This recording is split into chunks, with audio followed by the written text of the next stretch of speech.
We're back in Contemporary Black Voices, and when we took our little break there, Caleb was explaining to me why I'm wrong.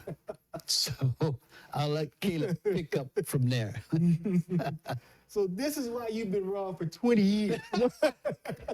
No, Is that how long we've been having this that's how discussion? long we've been arguing about this, about 20 years. So, no, I mean, again, I think it does our kids a disservice. It's important. It's important. I remember when I was a kid in elementary school, and they turned and talked about the founding of this country, and I already knew once they got to the part about slavery, I was going to sink down in my seat a little bit lower.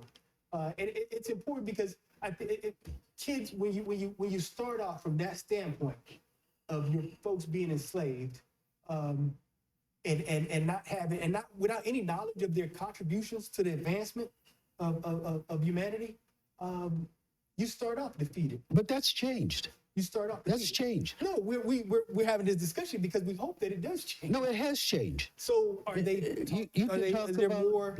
Yeah. In the classroom, are they grounding that discussion with the knowledge? I think of- you of find African people talking contributions? about the inventions that blacks have done. Now, which inventions are you talking about? Before here in the United Here in States? the United States. Or, okay. No, here in the United States. problem with that- It was a black man that first did the light we bulb. learned that in school. Garrett A. Morgan, traffic light. We learned it. Charles Drew, blood plasma. Blood plasma. We learned that. Those are the accomplishments of an individual. Those are individual accomplishments. What is the accomplishment? but what's their race? What's their race? But it's an accomplishment of an individual. But when you talk about nation building, or when you talk about warrior societies, now you're talking about the accomplishments of a race. When you talk about the technological marvel that is Egypt, you talking about the accomplishments of a So race. what you're saying is Drew's accomplishments, let's say Duke Ellington's accomplishments, Langston Hughes' accomplishments are not the accomplishments of the race? No, they are part of the black race, and we That's should be proud accomplishments of them. that's But a- that that's was not something that accomplishment was of the done race. collectively. You understand what I'm saying? So when we talk about the collective achievement of a race, that's when you talk about empire building. That's when you Collective talk achievement about, comes that's from when you're talking about individuals. Mali. How do That's you when you're build talking about collective? Songhai. That's when you're talking about Ghana. When you talk about Individuals the had to do contributions- that in those places also. It had to be individual efforts. That was- It's the collective of the individual that makes the culture, it makes the race. Please explain this to me. Who? You. Turn to me too. Who? I would like for you to explain the difference between your view and what the oppressor's view would be of us learning of Africa, because obviously they tried to keep that separate from us as well. Okay. And now you are basically saying you think that African Americans, blacks who were in America, began with slavery, right? Is that what you're saying? I'm saying that we were forced to build a culture that is part of a separate history in this country. Okay. It's separate from Africa. But stop Well, there. Africa, I can't finish. No.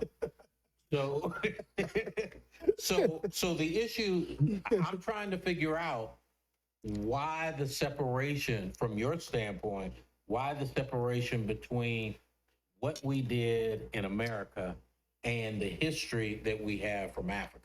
What Why we is did- there a difference? Because that was done in Africa. What we did was done in this country. It's a total separate geographical area.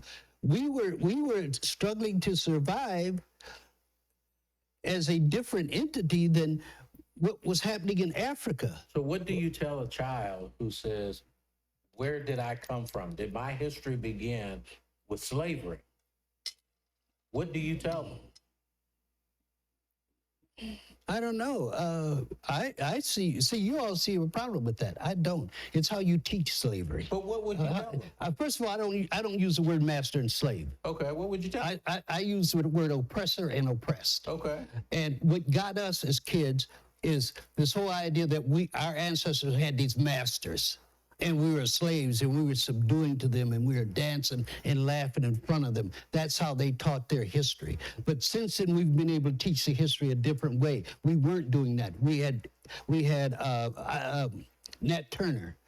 We had Frederick Douglass. We had Harriet Tubman. Harriet Tubman going back in there and bringing blacks out of that oppressed situation into freedom. They never taught it that way. That is a good history. That's a positive history we can teach our kids so that our young girls can want to be like Harriet Tubman. Our young boys can want to be like Nat Turner and Frederick Douglass. They never wanted that when they taught it to us. And I don't think I have to go back to Africa to find a king to tell my son, look at what Frederick Douglass did.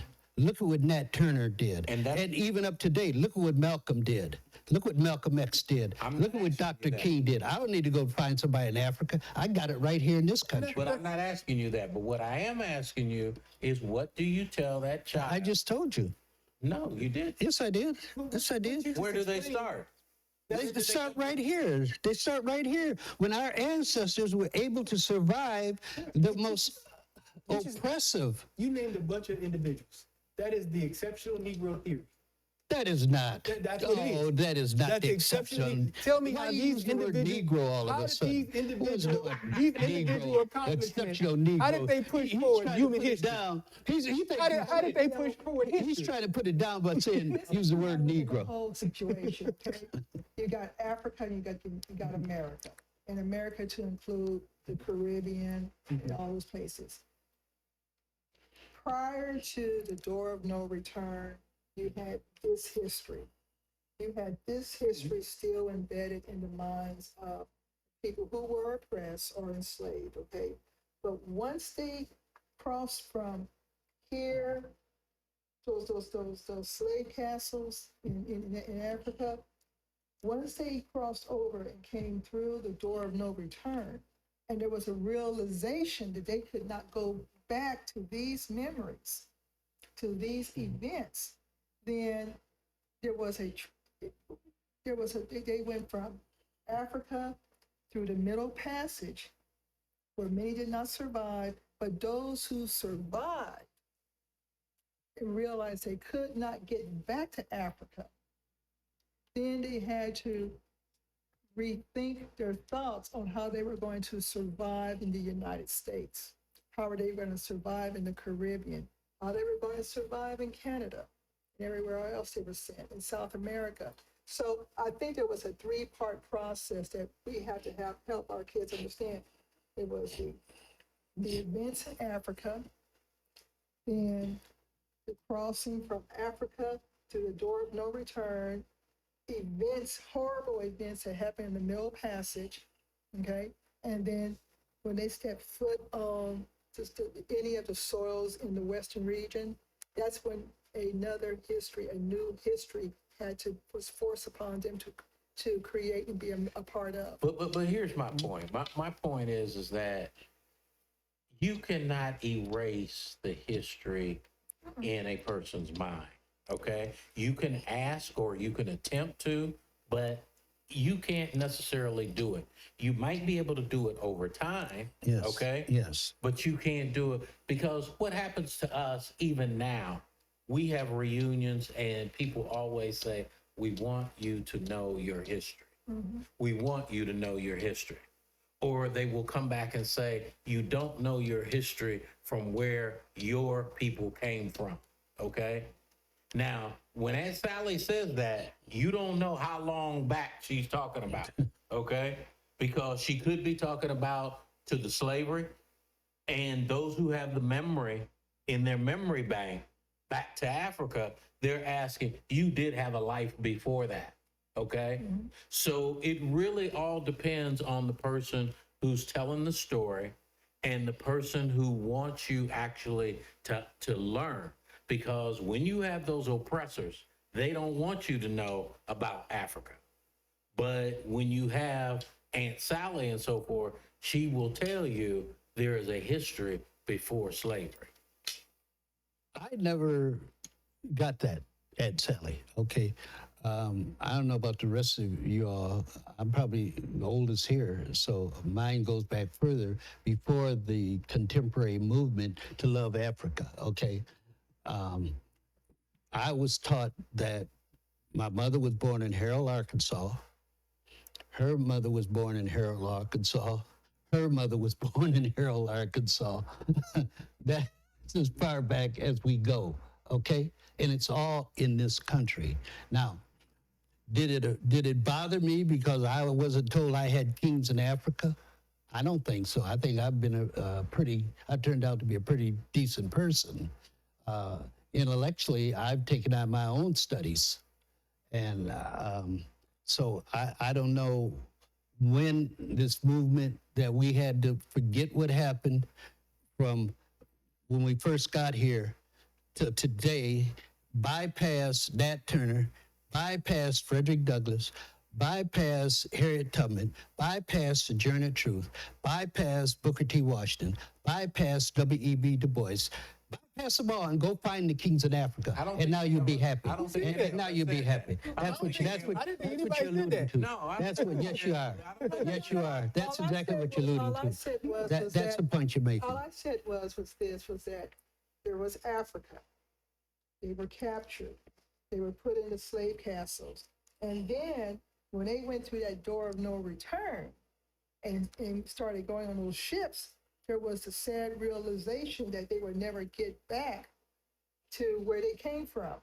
Then, I'm going to say this in stages, then the period that they were on the slave ships in the Middle Passage, there was a whole horrible history that they were forced upon.